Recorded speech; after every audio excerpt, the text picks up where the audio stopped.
ಸ್ನೇಹಿತರೆ, ಮಕ್ಕಳಿಗೆ mobile, tab, ಲ್ಯಾಪ್ಟಾಪ್ಗಳಂತಹ ಗ್ಯಾಡ್ಜೆಟ್ಗಳನ್ನು ಕೊಡೋ ಬದಲು ಅವರಿಗೆ ಇಂತಹ ಆಟಗಳನ್ನು ಆಡಿಸಬೇಕು. ಆದರೆ ಈ ರೀತಿಯ ಸಲಹೆಗಳನ್ನು ಯಾರೂ ಅಷ್ಟು ಸೀರಿಯಸ್ ಆಗಿ ತಗೊಳ್ಳೋದಿಲ್ಲ. ಇರಲಿ, ಇಲ್ಲಿ ಆಡ್ತಿರೋ ಈ ಆಟಕ್ಕೆ ಯಾವುದೇ ಪ್ಲೇ ಗ್ರೌಂಡ್ನ ಅವಶ್ಯಕತೆ ಇಲ್ಲ. ಇದೊಂದು ದಿ ಬೆಸ್ಟ್ ಇಂಡೋರ್ ಗೇಮ್ ಅಂತ ಹೇಳ್ಬೋದು. ಇದು ಗೋಲಿ ಮತ್ತು ಗೋಲಿ ಬೋರ್ಡ್ನ ಬಳಸಿ ಆಡಬಹುದಾದ ಅತ್ಯಂತ ಸರಳವಾದ ಆಟ. ಹಾಗಾಗಿ ಈ ಗೇಮನ್ನು ಗೋಲಿ ಗೇಮ್ ಅಂತ ಕರೆಯೋಣ. ನೀವು ಈ ಆಟವನ್ನು ಏನಂತ ಕರಿತೀರಿ ಅನ್ನೋದನ್ನು ಕಮೆಂಟ್ನಲ್ಲಿ ತಿಳಿಸಿ. ಅಂದಹಾಗೆ ಈ ಆಟವನ್ನು ಮಾರ್ಬಲ್ ಬ್ರೈನ್ವಿಟ ಅಥವಾ ಮಾರ್ಬಲ್ ಸಾಲಿಟೇರ್ ಗೇಮ್ ಅಂತ ಯೂನಿವರ್ಸಲ್ಲಿ ಕರೀತಾರೆ.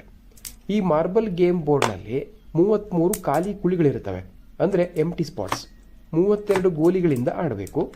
ತನ್ನ ಮುಂದಿನ ಖಾಲಿ ಜಾಗಕ್ಕೆ ಹಿಂದಿನ ಗೋಲಿಯನ್ನು ಹಾಕಿ ತನ್ನನ್ನು ಅಂದರೆ ಮಧ್ಯದ ಗೋಲಿಯನ್ನು ಎಲಿಮಿನೇಟ್ ಮಾಡಬೇಕು. ಈ ಪ್ರಕ್ರಿಯೆ ಒಂದು ಗೋಲಿ ಉಳಿಯುವವರೆಗೆ ಮುಂದುವರಿಯುತ್ತೆ. ಈ ಆಟದ ವಿಶೇಷ ಏನಂದರೆ ಇದನ್ನು ಒಬ್ಬರೇ ಆಡಬಹುದು, ಇನ್ನೊಬ್ಬರಿದ್ದರೆ ಕುತೂಹಲದಿಂದ ನೋಡಬಹುದಷ್ಟೆ. ಹಾಗೇನಿಲ್ಲ, ಇದೇ 32 ಗೋಲಿಗಳನ್ನು 16-16 ಅಂತೆ ಹಂಚಿಕೊಂಡು ಇಬ್ಬರು ಆಡಬಹುದು. ಚೆಸ್ ಆಡ್ತೇವಲ್ಲ ಹಾಗೆ. ಅದನ್ನು ಹೇಗೆ ಆಡಬಹುದು ಅನ್ನೋದನ್ನು ಇನ್ನೊಂದು ವಿಡಿಯೋದಲ್ಲಿ ತೋರಿಸ್ತೇನೆ.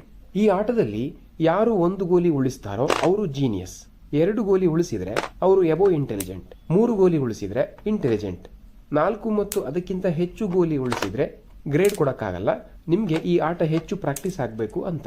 ಮಾರ್ಕೆಟ್ನಲ್ಲಿ ಈ ಬೋರ್ಡ್ ಮತ್ತು ಗೋಲಿ ಎರಡೂ ಸೇರಿ 100ರಿಂದ 150 ರೂಪಾಯಿ ಎಲ್ಲ ಸಿಗುತ್ತೆ. ಈ ಗೇಮನ್ನು ಹೇಗೆ ಆಡಿ 1 ಗೋಲಿ ಉಳಿಸೋದು ಅನ್ನೋದನ್ನು ಈ ವಿಡಿಯೋದಲ್ಲಿ ತಿಳಿಸಿದ್ದೇನೆ. 2-3 ಬಾರಿ ಪ್ರಾಕ್ಟೀಸ್ ಮಾಡಿದರೆ ನೀವೇ ಇನ್ನೊಬ್ಬರಿಗೆ ಹೇಳ್ಕೊಡ್ತೀರಿ.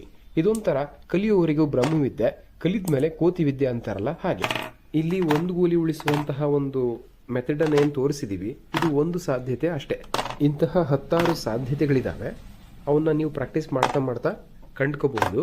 ಈ ವಿಡಿಯೋ ಇಷ್ಟವಾಗಿದ್ದರೆ ಒಂದು ಲೈಕ್ ಮಾಡಿ, ಹಾಗೆಯೇ ಇನ್ಫಾರ್ಮೇಷನ್ ಹೇಗಿತ್ತು ಅನ್ನೋದನ್ನು ಕಮೆಂಟ್ ಮಾಡಿ ತಿಳಿಸಿ. ಮತ್ತು ನೀವಿನ್ನು ನಮ್ಮ ಚಾನಲ್ಗೆ ಸಬ್ಸ್ಕ್ರೈಬ್ ಆಗಿಲ್ಲ ಅಂದರೆ ದಯವಿಟ್ಟು ಸಬ್ಸ್ಕ್ರೈಬ್ ಆಗಿ.